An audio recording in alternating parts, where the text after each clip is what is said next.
Hey you, and welcome to this video where I will help you out how to delete stickers on iPhone. And for this we go to our photos by clicking on new photos, and then from here we click on a photo, and right now it's important to create a sticker to get in the sticker menu. So what we want to do now is I'm holding my finger, not for the live photo, but I want to click harder.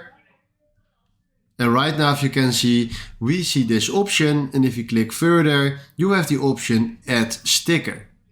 So right now you see all the stickers that I just added here in my sticker folder, and right now we can click on delete to delete the sticker, but we can also rearrange. Right now we can remove every single sticker that we want. So let's say I want to remove this monster sticker. Let's go.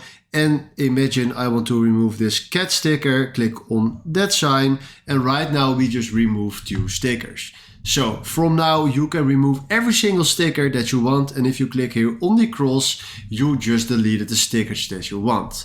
Alright, this is exactly how this works, and if you found this video helpful, please consider subscribing and give this video a like. And then for now, thanks for watching.